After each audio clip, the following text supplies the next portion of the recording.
I'm gonna put this up so I can see what you're seeing. Anybody know what city that is, by the way? Any guesses? It's Austin, Texas, and I would not have known before about 3 days ago when I changed my cover slide. I had Chicago on there, but I'm going to Austin in a couple weeks, and you'll see why in a few slides. So here's what we're going to go through pretty quickly, and then we have a real estate professional to kind of talk through. I am not a real estate professional by trade. I am a market analyst. I joke that I'm not an economist, but I play one on the internet, which is largely true. But I have been doing this for 20 plus years with a focus on the office sector. So I'm going to give you a really quick state of the market and then explain why I think this time really is different than anything we've seen in the office market before. It's a story about demand, which is structurally different now than it was, say, I don't know, 4 years ago. And with the added complication that it's becoming, I think, increasingly turbulent in some ways, even as it settles out in other ways. And then we'll talk about how this shift in demand is not even. It's not hitting everywhere to the same degree. And I'll talk you through a couple of dimensions. I'm using tonight, by the way, about a third of my slides. So there's a lot more than this. And then we'll talk about the other side, supply. And I've got the heading myths and unicorns for supply, because there's some things that you've heard that I think are not true. And I'm going to make my argument, and then you can decide whether you agree with me or not. And then the outlook for rents and values. How do we actually make money on these buildings? Well, we charge people to use them, and we buy and sell them. So what's going to happen with the price of those things? So here's the quick state of the market, and I am a Gen Xer, which means I think in PowerPoint. So I'm sorry, I'm taking pills and having injections to try to cure myself of that. But bar charts and line graphs, like that's bread and butter to me. I'm going to show you one, and then I'm going to try to give you a break for a little bit at least. This is a very standard chart that you'll see if you ever look at CoStar or even some of the brokerage real estate reports. We call it SDV, supply, demand, vacancy. So first is demand. The blue bars here is the number of square feet on the net that tenants have absorbed. So it's move-ins minus move-outs. When it's negative, that means more tenants have left than have moved in, at least on a square footage basis. So this is annually since 2000. You can see 2000 we had, I actually remember this, the dot-com crash. Tech companies got way overvalued. They had used their overvaluations to acquire a lot of office space. They gave it back in a hurry. All told, for the calendar year, it was like 57 million square feet of space that they moved out of. There was an extra quarter where they gave back even more than that. Then we have the Great Recession, which most of you probably remember, I think. About 50 million square feet given back in 2009, which from an employment perspective was pretty similar to what happened in COVID, except in the Great Recession, it happened in 2.5 years, and COVID, it happened in 2.5 months. And then we see these most recent 4 years where we've had both the worst and now the second worst year for absorption for tenants moving out of space on record. So that's kind of where we are in terms of demand. Now, the supply side is interesting because pre-Great Recession, we were irrationally exuberant, to use an old Fed chairman term. We built a lot of stuff, a whole lot of stuff. Since then, we've actually been fairly moderate, and the supply side is currently contributing to some of the softness in fundamentals that we'll talk about, but it's really a demand story. Like when demand is negative, it almost doesn't matter how much supply you build or don't build. So you put those things together and you end up with vacancy. I'm going to show you 3 vacancy rates. At CoStar, our goal is to track the universe of property. And when you track the universe of office buildings, you include things like medical offices and owner-occupied buildings. Those particular types of buildings are not terribly relevant to people like Kristin in the line of her work, at least not always relevant. So a lot of times they'll filter those out. If you include everything, then vacancy is, I think it's 13.7% as of today nationally, which is a record for us. If you filter out those medical buildings and those owner-occupied buildings, you can add 400 basis points to that. So we're close to 18%, which is closer to what you'll see if you go to Colliers' website, pull down their national office report. It'll be somewhere closer to that 18. If you filter it just for major markets and just for Class A properties, then you get that scary looking red line. So vacancy is approaching 23% in sort of top 25 markets, institutional grade Class A properties, which you can see right off the bat. Like those are the ones that have been hardest hit. And if you sit on the 33rd floor of 33 Arch Street, which I do, you can see through a lot of office buildings. You can actually see this happening. So here's our forecast for where we think things are going in the next couple years. We think we're maybe 2/3 of the way through rising vacancy if you start the clock at the beginning of 2020. The main reason for that is just simply we've got about 40+% of pre-2020 leases that have not yet faced an expiration.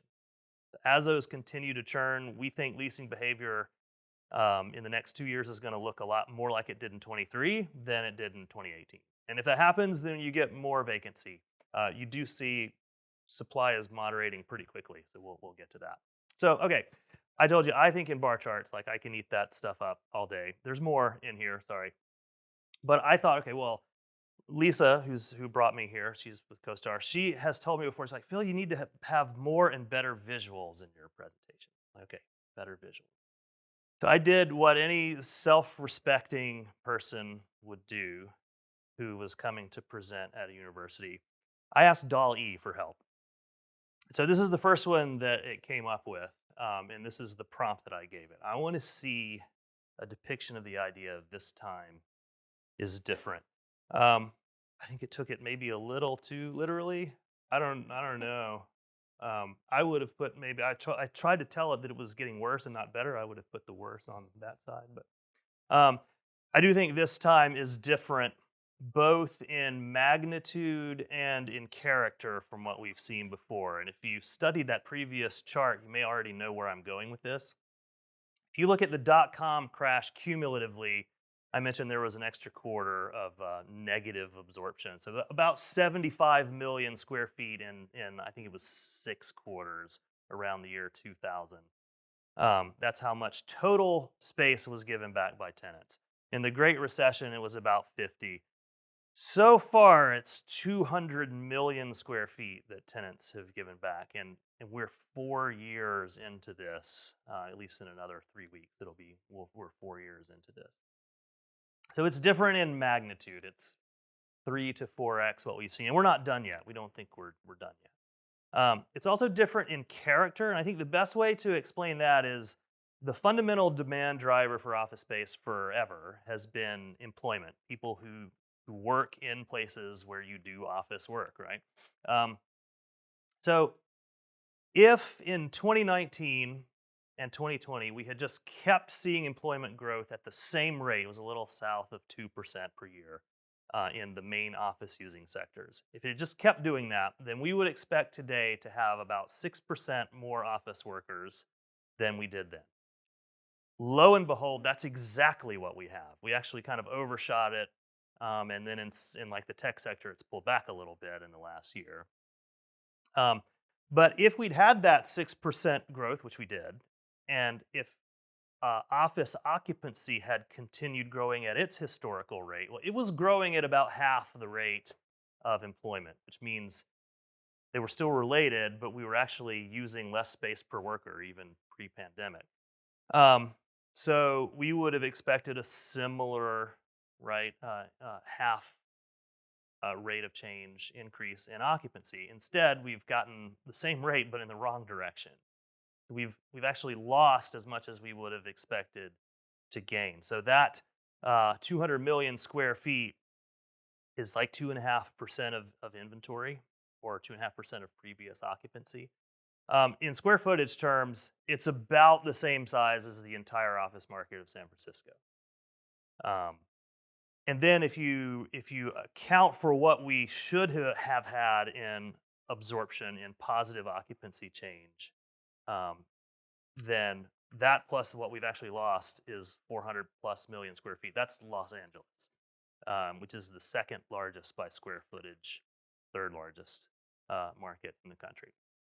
So it's different in magnitude, it's different in character, because it's the demand for office has just been fundamentally disconnected from employment. Now, it's not going to be forever disconnected, and in fact, it is connected on the downside still. When we started having layoffs in late 22, we actually saw tenants accelerate their pace of giving space back.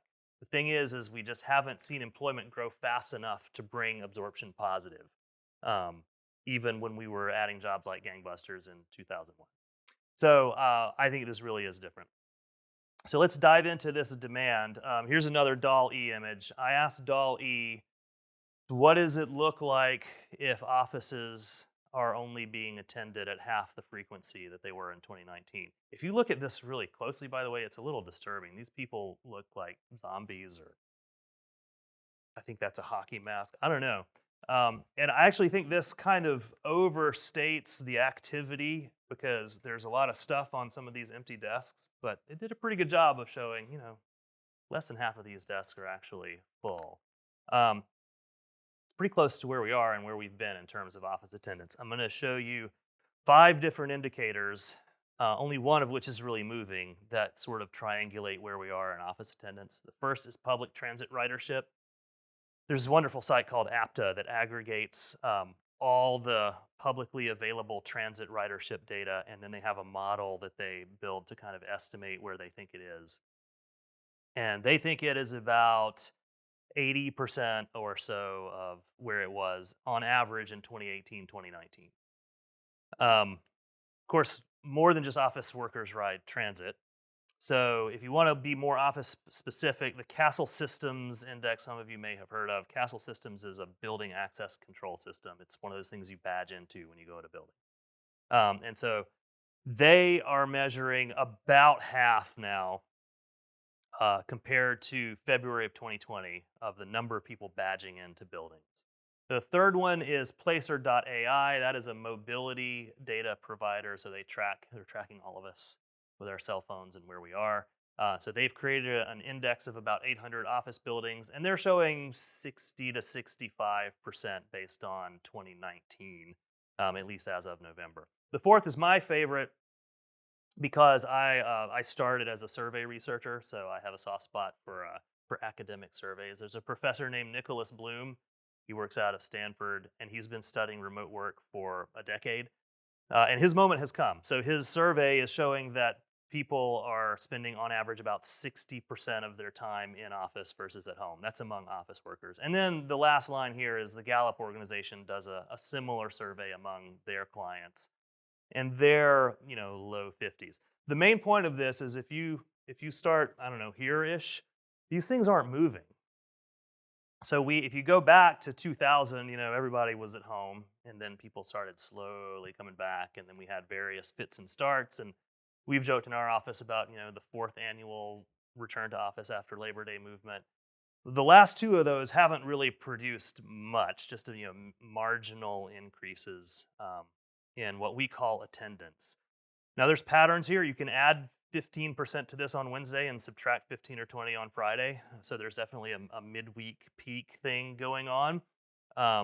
But we're not really seeing a dramatic increase in office attendance. And I don't think we will. I think it's going to keep rising slowly, but I don't think it's going to jump up to 95% by September. So, okay, here's another DAL-E. I said, show me an uneasy equilibrium in the labor market. I think it nailed this one, because it makes me feel uneasy. I like that there's one guy in a hard hat here and exactly one without a hard hat here. So that's an interesting sense of symmetry. That's where we are. The labor market is in this state of equilibrium, but it's an uneasy one. So we don't have a lot of layoffs, but unemployment's really low. But on the other hand, my favorite illustration of this, I'm going to show you one chart on the labor market of my probably 20, is the quit rate. So the 3 major sectors that the BLS categorizes workers into that we track for office-using employment are professional and business services. That's your consultants, accountants, temp labor force, a bunch of other stuff too. That's the gray line. The blue line is information, which is a lot of tech companies. CoStar is in the information sector, so are like Microsoft, Meta. And then red is financial activities. So the quit rate for all of these was elevated by 50% or so in 21, early 22. It's now back below where it was in the pre-pandemic year. So what that means is, well, people tend to quit their job primarily because they find a better job. If you can't find a better job, you're going to stay where you are if you can. This is voluntary quitting. So when the voluntary quitting is low, that means that okay, workers are a little scared to just jump ship because they don't have anything better to go to. But on the other hand, layoffs are still pretty low too. I know we see the headlines, right? They're happening, but a lot of that is attrition. If you look at the numbers of unemployment claims, they're low and they're flat. So we're at this uneasy equilibrium. And what that means is you've got low attendance, you've got kind of flatlining job growth, at least in these sectors. And so companies are responding by taking less space. So I said, all right, show me what it looks like that lease sizes are getting smaller. This one, I think it took literally like bigger ones here and smaller ones up there. But what I mean by this is if you look back over the last 10 years and you set 2014 to 100, the trend in leasing volume for new leases, and we're factoring out renewals here because renewals don't really move the needle. It's the new leases at the margin that show kind of what absorption is going to look like. In 2020, of course, it was way below what it was in 2014. We got a little bit of a recovery in 21, 22, still not up to 2014 levels. But last year, we fell like 12% below 2014 and close to 20% below 2019 in terms of the total amount of space that tenants leased. Interestingly, the red line is the number of transactions. So that's actually higher than it was in 2014. There are more tenants in the market, and those more tenants are taking an aggregate of less space, which means that on average, they're taking smaller spaces. And so the average lease size is down 20% from its 2014 level. Why are there more tenants in the market? It's because they're renewing less frequently, and they're moving, and a lot of times when they move, they're also shrinking, or they're giving back. They're moving out of 3 locations and consolidating into 1, and it results in an aggregate of less space. There's also a thing where smaller tenants are maybe keeping the same size office, but they're saying, well, I'm not going to stay in this building anymore. I'm going to go to that nice, shiny, tall building over there and take the same amount of space. So they're a bigger proportion of the tenant pool, and it's resulting in smaller leases, which is not enough to make up for the number of tenants that are moving out, hence the negative absorption.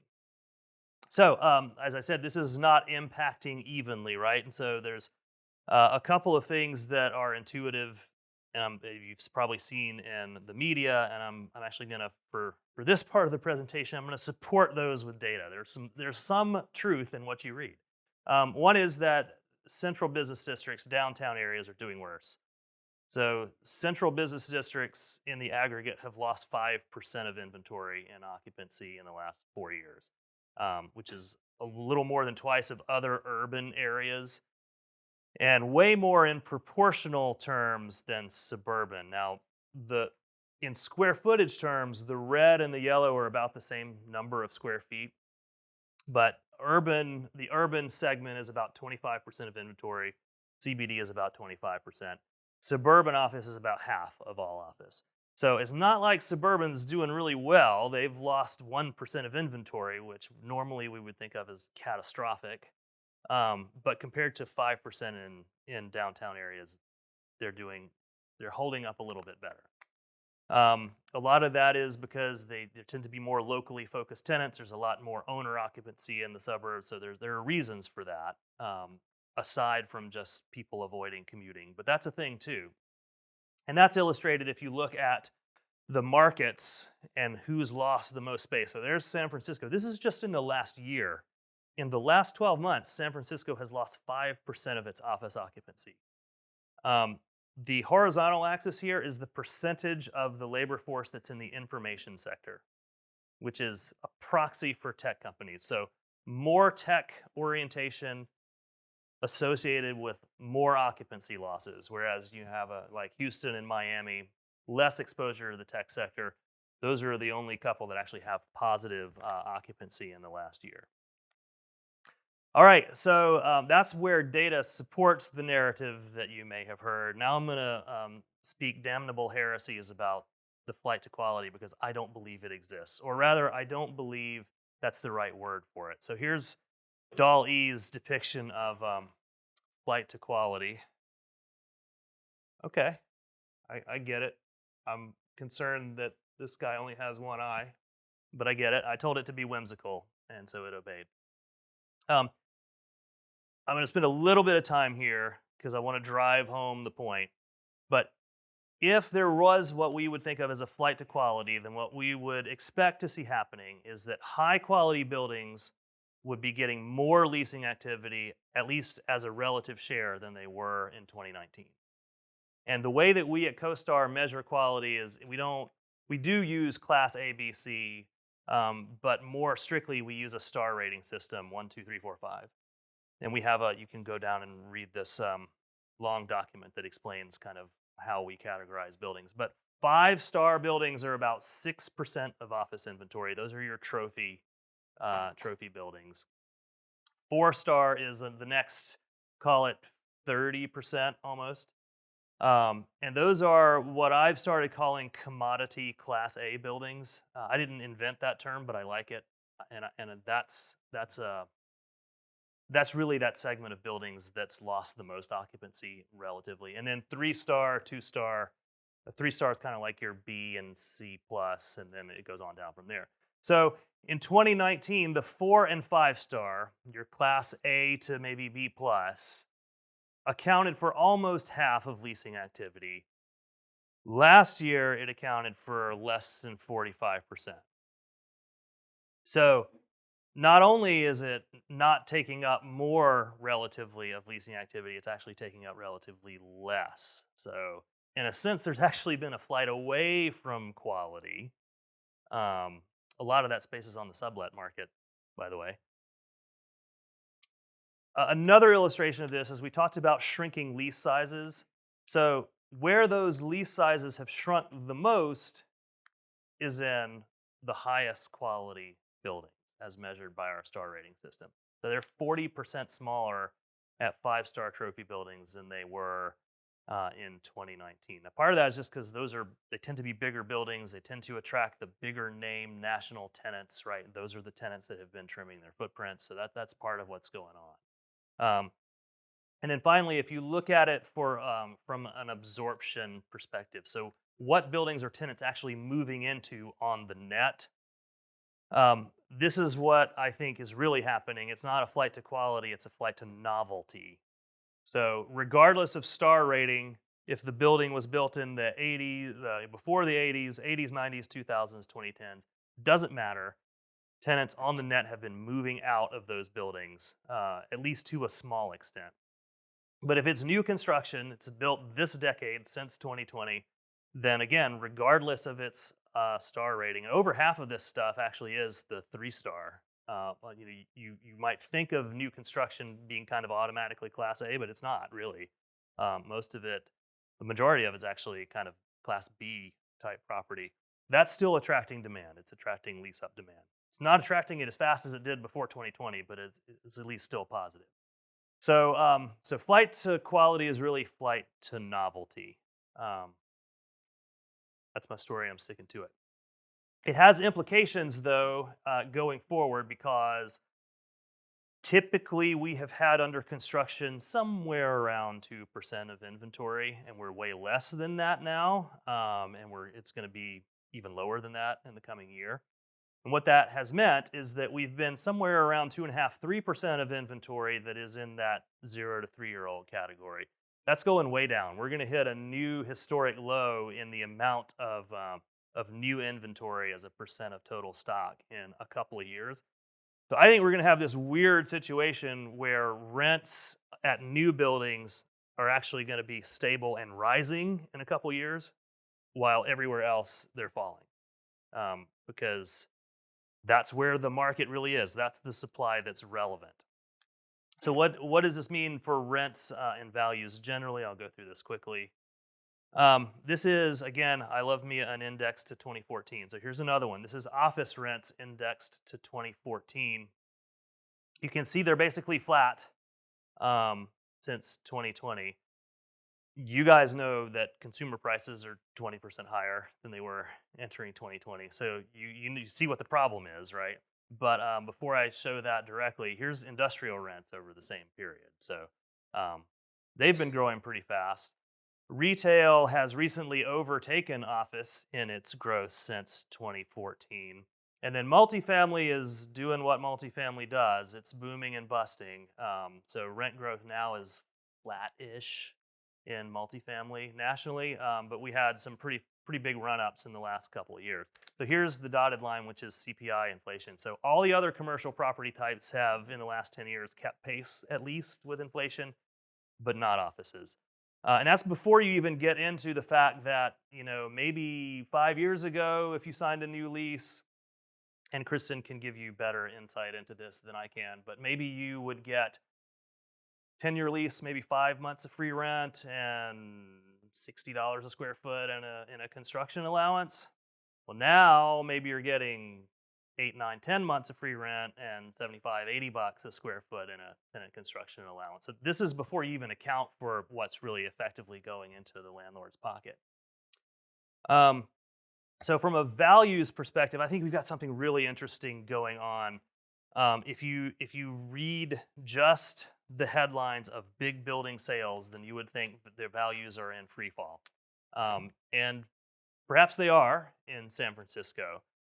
We have a couple of ways of looking at this. So this blue line is weighting every single repeat office transaction equally. So whether it's a 100,000 square foot building, a 20,000 square foot building, or a 2 million square foot building, right? We're taking the average price per square foot and we're averaging all those together. And you can see there's a dip in values.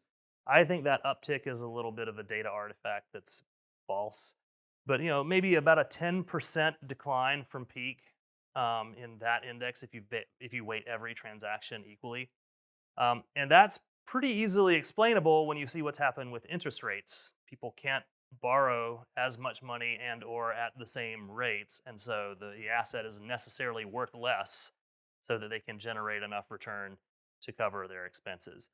But if you look at this on a value weighted basis, so now we're weighting the big institutional transactions more heavily because they're a bigger segment of the market. Well, then we already see a value decline that's 20% or so. We think it's going down another maybe 10%. And it gives truth to those headlines that you've seen. I mean, on an individual building basis, there are buildings trading at 30, 40, 50, 60% below what they might have sold for in 2015, 2016, especially on the West Coast. San Francisco is leading the way down in that wonderful term, price discovery. Another way to look at this is a Rorschach chart, basically, of each dot here is a transaction. The vertical axis is the capitalization rate. So higher the cap rate's the inverse of a PE ratio. So if your cap rate's 10%, that means your building trades at 10 times its income. So if cap rates are high, then that means values are going down as they were in the mid 2015s. Then that's kind of values are rising, right? So you can see the bigger the dot, the more value in the transaction. So first of all, there's not as many transactions. The market's illiquid. But the ones that are relatively large tend to have higher cap rates. Their values have fallen more. So that's an illustration of what we were talking about a minute ago. All right, just quick summary. Low attendance, uneasy labor market, that combination equals stifled leasing volume. We expect that to continue through this year, really, maybe even into next. There are 40+% of these pre-pandemic leases that are yet to roll over. So that's one reason we expect that to happen. I think that we will start to see rents declining. For the most part, they've held steady nominally because landlords have done what I suggested, which is to offer more generous concession packages. They've basically been couponing. But I don't think that's going to last too much longer. I think there's just going to be too much pressure to hold those rents or to bring those rents down. They're not going to be able to do that anymore. And then once the supply pipeline dries up, then I think we'll see them rise at that end of the market. And then the correction we think is going to continue. Typically, what has happened in the past is you get a rising rate environment, or you get a recession or something. The market freezes. When it starts to loosen up, you'll typically see interest rates start falling. But for a little while, values also continue to fall because the liquidity actually generates more pricing discovery, generates more decline in value. So I think we're going to actually see that be realized in the next couple of years before things bottom out. All right, with that, I'll turn things back over to Katia. You're spot on with what we're seeing here with boots on the ground. So just sort of as a matter of background, I'm a leasing broker or advisor, and I work primarily with companies here in the Boston market. So my territory is urban, and so if you were to apply some of what Phil said to some of the things that are going on in the Boston market right now, we're definitely seeing a flight to Class A plus. So I loved your terminology about a flight to novelty. If you think about some of the new developments, and I don't know how much time you guys have spent looking at some of the new office buildings that have come out of the ground in the last couple of years, but something like a One Congress, which is where State Street is moving its headquarters to, they're pretty much 100% leased. They're like 99% leased at this point. Why is that? Having sort of a firsthand look at how the companies actually think and what they do and what motivates them. They want to be places that are more sustainable. They want to be places that offer amenities and make the workplace more of a magnet and less of a mandate. And they really want to be places that are vibrant and alive, because I think Phil wisely mentioned the disconnect really between job growth and office occupation growth. And it's really just because people aren't coming to the office. And in the last year or so, people have sort of started to decide, this is our policy. You probably see it in the newspaper if you guys are lucky enough to have time to read a newspaper, which I think you're in the middle of midterms right now, so you're probably not, but you see them talk about different companies and adding, saying we've got to be in 3 times a week, or Fidelity now wants their people in 2 weeks out of every month, and they have to be contiguous. In other words, they don't want people living in Florida and working out of their Boston office. So as those things start to sort of shake out, I think we're going to see a little bit more, at least more tenants in the market looking. I think, Phil, you said you guys sort of look at the number of units of tenants. We do the same thing with our data. Obviously, we don't have as much data as CoStar, but we actually track the square footage of those tenants in the market. So how much aggregate square feet are they looking for in the city of Boston and Cambridge, office space only. And we typically track about 5 million square feet of demand. That's sort of an average. It ebbs and flows all the time. During the sort of the middle of the trough, we were down to about 2.6 or 2.7 million square feet of demand in the market. We are now up to 4 million. So at least we're seeing some things happening, and that's a function of leases coming up, but it's also sort of a function of some companies feeling like, okay, this is our new normal. We're going to come in 3 days a week, but we really need to have a seat for everyone.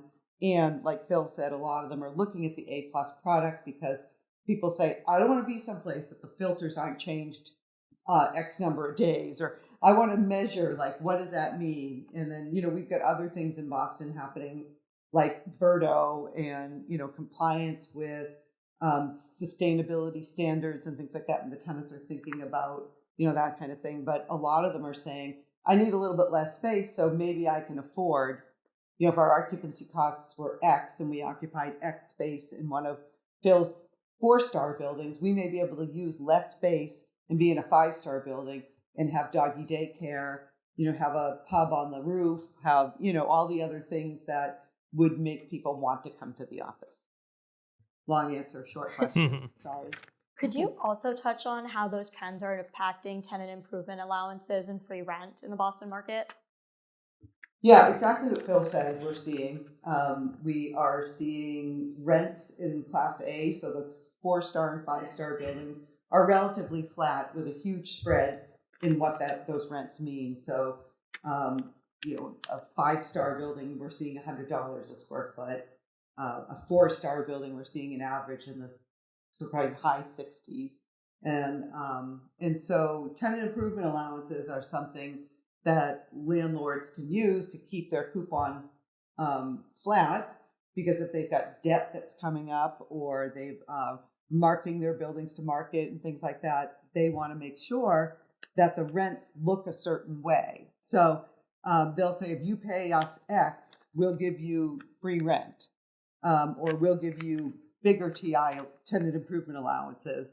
And the other thing is that, Phil also mentioned that inflation has been very steep over the last number of years, and so it costs a lot more to build out an office now than it did before.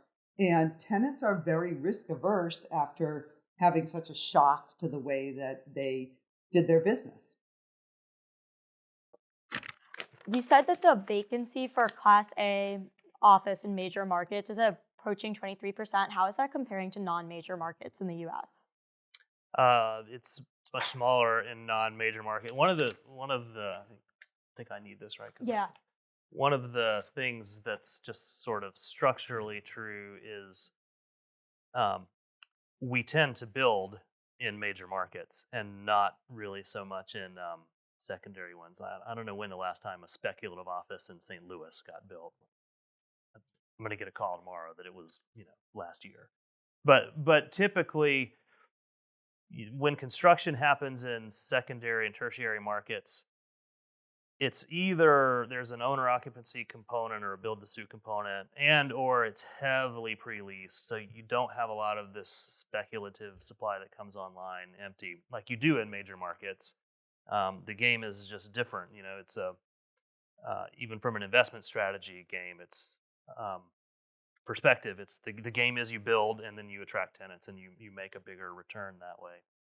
So its vacancy is definitely lower in those secondary markets, mostly for that reason.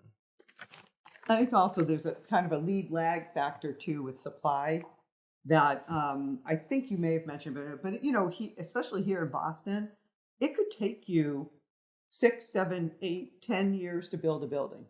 Not because, the building is challenging because the city is dense, but our permitting and our Article 80 process and everything is very detailed and very sort of long and could be contentious depending upon where you're building and what you're trying to build. Kristin, you already touched on this a bit, but how are sustainability and ESG requirements and considerations influencing the office market? And do you think it's a bigger consideration in Boston than other cities?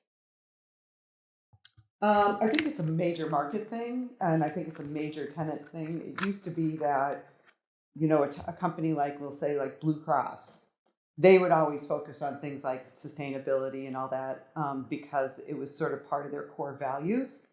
And small tenants never said something like, when we send out proposals or we send out requests for proposals to landlords, that, one of the questions we're now asking is, give us your sustainability policies. Are you Energy Star rated? Are you, all the other designations, and it changes all the time. Are you well fit or all this other stuff? So that's all important to them. Why? Because they don't need another reason for people to not want to come to the office. And most of these companies at this point have realized that people need to be in a certain number of hours every week, particularly companies that employ a lot of young people, because creativity is much more stringent and much better when people are together. And so those are the types of things. Also, who doesn't go crazy when somebody sneezes near them?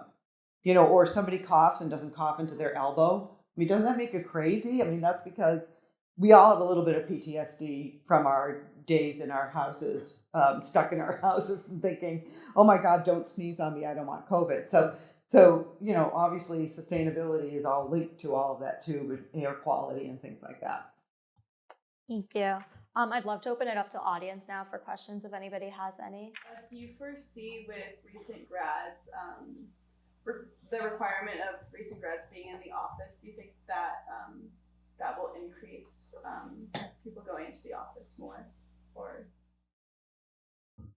I hope so. I have to tell you, anecdotally, my daughter is a recent college grad, and she started a new job, and she works for basically an events company, and so there were 3 people hired at the same time, her and these other 2 women. And she said, "What's your advice, Mom?" And I said, "Just get your smiling face into that office every day, even if you don't want to, even if it's Friday, because guess what? The CEO is going into the office, and get in there and be positive and be can do and all this other stuff." And wouldn't you know, she went in every single day, every day, and it's been a year and a half. She's been promoted twice, and the other 2 people that were hired, one never came into the office, so she hasn't been promoted at all, and the other one might be promoted once, like she's on the cusp of it. So, it's the carrot and the stick, and I think that there are a lot of good reasons why you can, as a recent grad, be present and accountable and show your face. Plus, it helps you with sort of making friends and contacts, and nobody wants to be at home alone all day. That stinks. What I have a couple of thoughts, and then I actually want to turn You the probably have question. real scientific I want to turn the question back around to you, but it was not altogether obvious in, say, August of 2020 that we would ever come back with the frequency that we have. I actually think it became more obvious that we need to be together just generally. And so I try to stay in my lane and like analyze the office market and like see the impact of this. Of course, I have opinions, and one of them is that we conflate things a lot, right? So we are currently conflating be in the office with be together, and we're doing that because that's the way we've always been together working. I don't know what that looks like in 25 years. If I were designing it myself for an imaginary company that makes AI generated images, I would probably design it a little bit differently. But yeah, so let me turn the question back around to you, because you are all the people that had to deal with missing a year or 2 of being in classes together, and what do you think?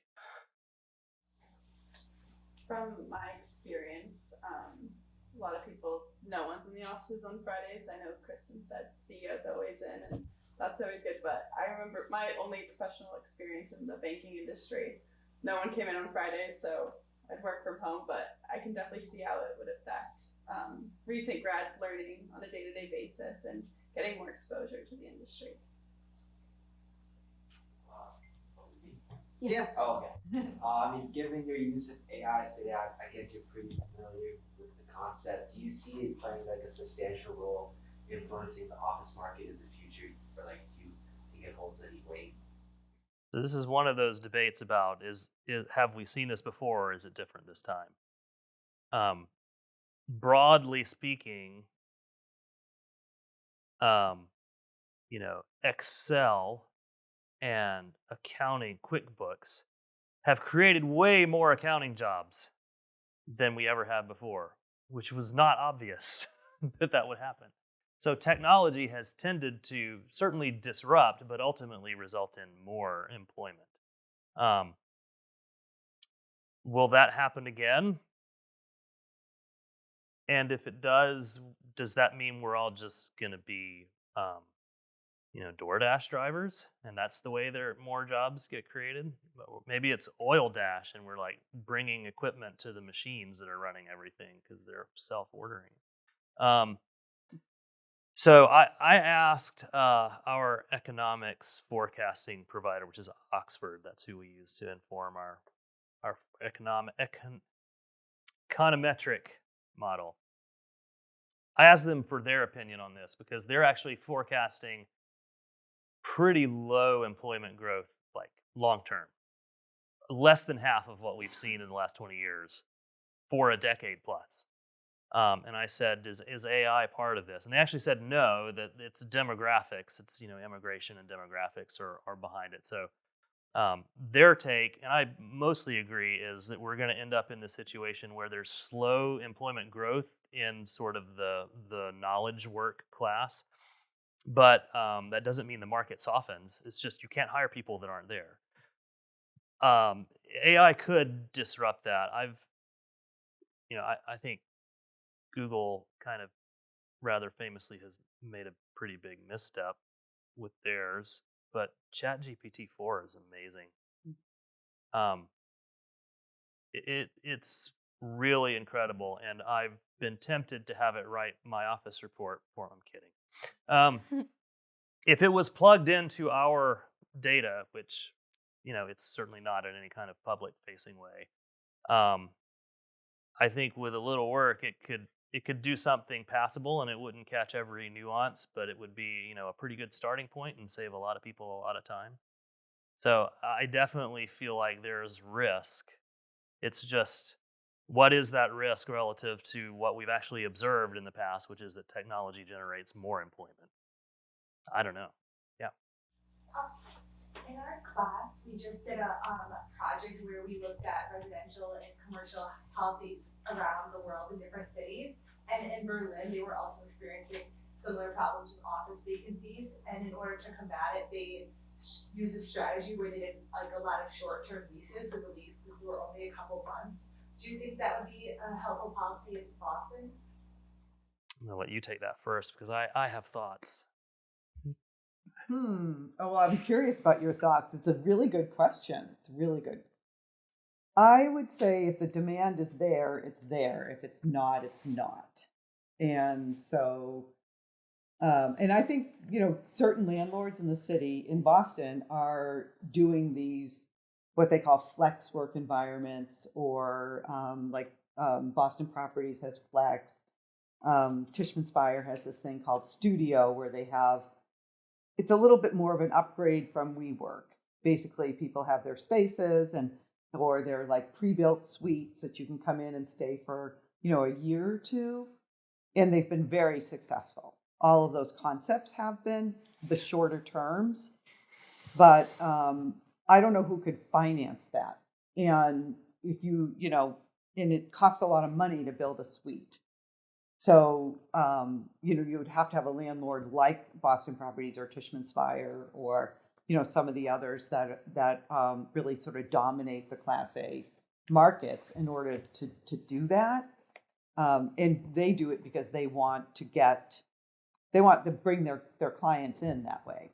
So if you get a company that seems to be successful, is going to stay in a flex space or a pre-built suite for a couple of years that looks like they've got some growth potential, they'll take a risk on them. What do you think? Yeah, I heard a lot of that in sort of year 2 and 3 of the pandemic. I've heard a little less of it recently. One of our wonderful reporters today emailed me and said, hey, I was looking at who has moved into, if anyone, don't nail me to the wall on this number, but I think it's something like 9 million square feet that WeWork has vacated in the last few years. And about 1/10 of that has been backfilled by other flex work providers, Industrious or IWG or somebody like that. I actually think Tishman might have been their flex work solution might have been one of those. It was. So that's interesting. I got to talk with Jamie Hodari, who's the CEO of Industrious, a few months ago.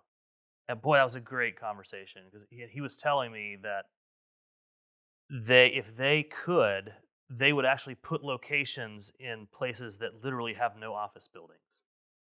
So he thinks there's more demand than is obvious for flex work. It's just right now the flex office is in office buildings downtown, and where he wants it to be is, the Isle of Capri or something like that, where the people can just walk down the street and have that solution.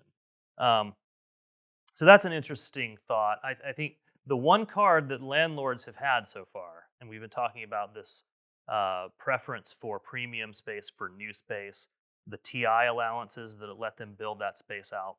So the one card the landlords have had is they can get tenants to commit to long term, in order to get that, which is kind of the opposite of what you're talking about in Berlin. Now, I don't know that that's necessarily a healthy thing for the occupancy market. Mhm. And I think it's one reason why tenants have taken less space is because they want that fancy, as nice as Google has it kind of office, and they have to sign long-term to get it, so maybe they'll make it a little bit smaller.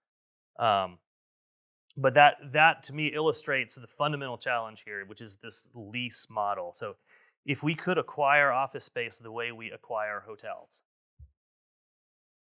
then I think things would be very different. First of all, the entire industry would have died in 2020. So it's probably good that we don't, or at least didn't then.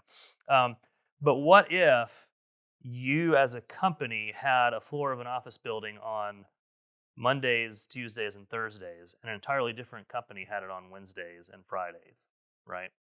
And I think people are kind of sort of trying to do stuff like this. The medical community has done it for years. You'll have doctors share offices, and they'll rotate around various locations. And people say, data security and custom build out and technology. I'm like, yeah, it's all solvable. It's the lease that's holding this up. So to your point, Kristin, about the being well capitalized enough to actually build that out, it's a different financing model, and lenders definitely look at it differently. Even if it's just WeWork or co-working, they definitely look at it differently when you can't show this stable future cash flow. If I should just back up quickly, and I'll let you go in a second. I just want to quickly say that, does everyone understand sort of the financial components of a lease? Because we keep talking about trading off and all this other stuff. We say it's like a four-legged table. And one leg represents the sort of the base rent that you're paying. Another one represents like the capital that you would have to put into the space and the capital that the landlord gives these tenants. The third one is the concessions, like free rents and other things. And then the fourth one is what's the size of the space? Because obviously if you've got a larger space, you're going to be paying more. And when you mash all those cash flows together, most companies are looking at what's the total product. So that's why when Phil talks about trading one thing for another, that's how most of them sort of look at it. If that's, I don't know if you probably all know that, but just wanted to sort of put that on the table. And that's why we're talking about giving more concessions for lower rent or less space for higher rent, just because we're looking at the total picture. Sorry. Yeah, of course. I was gonna say, what's the future of converting office space to like residential spaces? Because I know it's something that's being talked about, but also know it's really expensive and complicated. So is that happening in Boston or around the country? I'll take this one first. So more thoughts. It is happening. It's happening way more than it used to happen, and as much as it's happening, it's ultimately not meaningful to market statistics. Incredibly transformational within the area of a couple square blocks. There's a program that the Wu administration put together last year. They took applications through the fall. At last I saw, there was 4 or 5 projects submitted that I think are going to be converted. My multifamily counterpart and I at CoStar put together an analysis where being very aggressive, it's maybe 2% of office inventory that's even physically convertible. And then once once you do one, you preclude 3 others that are within a mile radius, just because the demand isn't there. So what I actually think is eventually going to happen.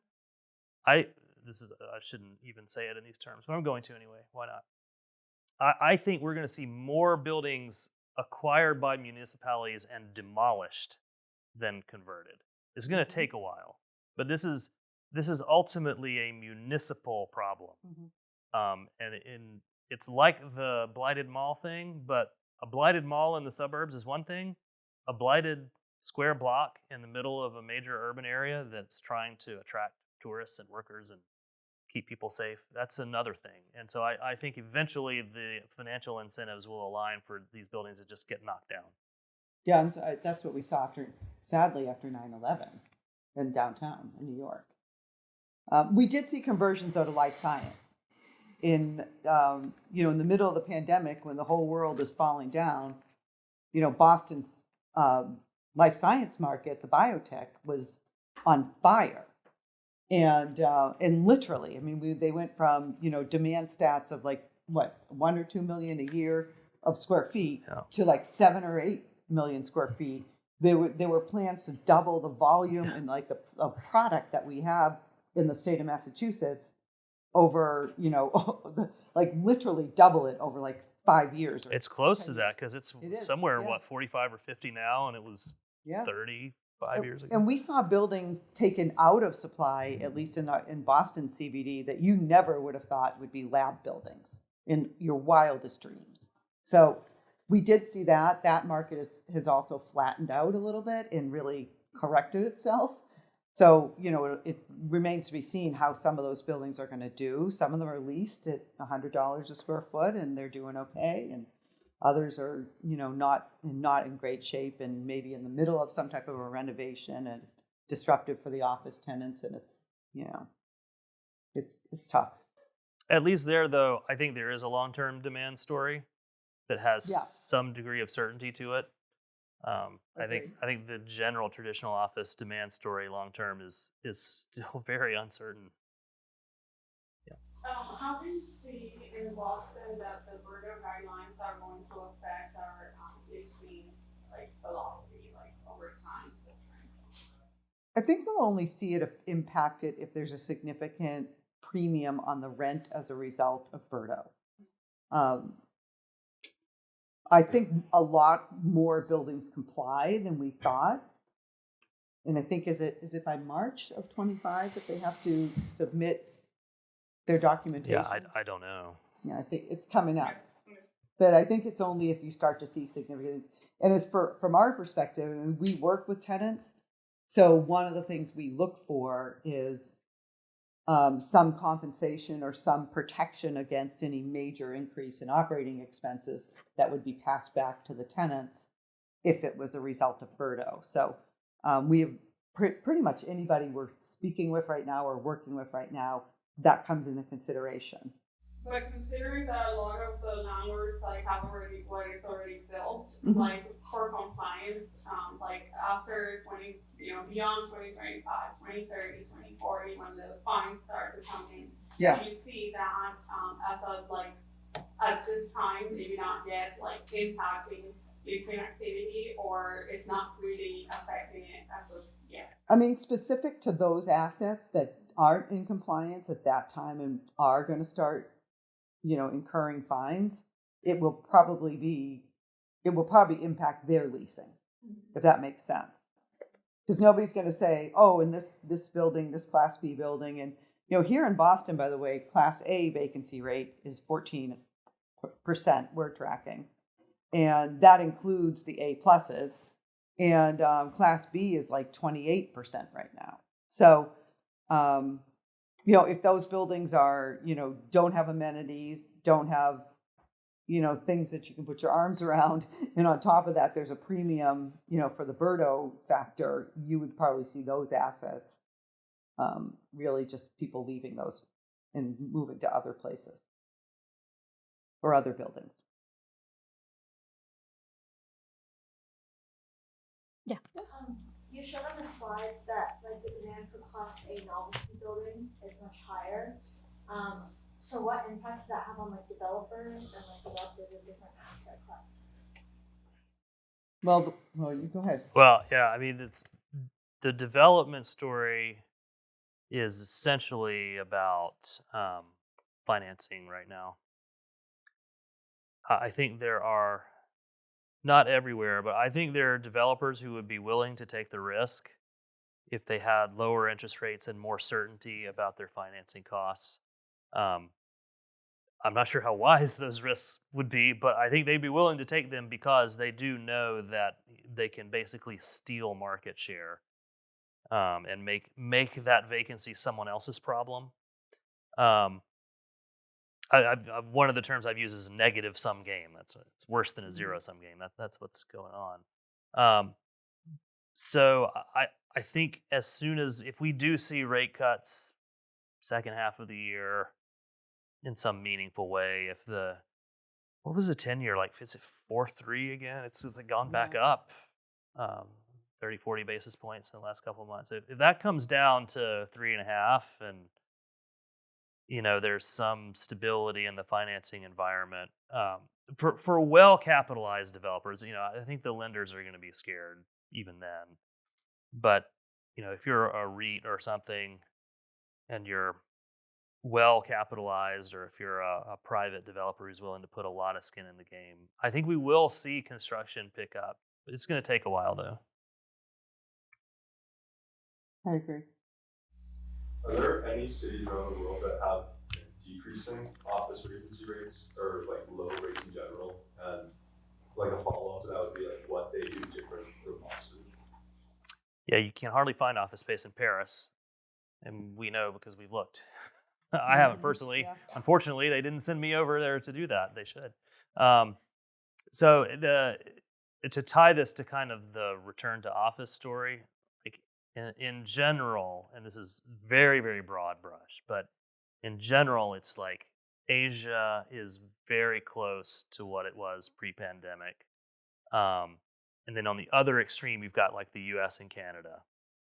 And then you go to like the other English speaking parts of the world. So like the UK, Australia is, a little closer. And then continental Europe is kind of between that and Asia. So that's the continuum. And the office markets track pretty closely to that. London is really interesting because there are parts of London that are just absolutely bleeding. And I was there at the beginning of January, and I counted, and I forgot what I counted, but it was like a dozen cranes in the city of London building office towers. And they're playing that steal share game. They're stealing tenants from Canary Wharf, which was a development from like 20 years ago. And so in the city, assuming they actually do lease up that space, the vacancy is going to be pretty low. But in the metro, it's probably not going to move much because they're just stealing from other parts of town. But yeah. Thank you all so much for your questions, and thank you both for all of your insight. Absolutely. Yep. Thank you.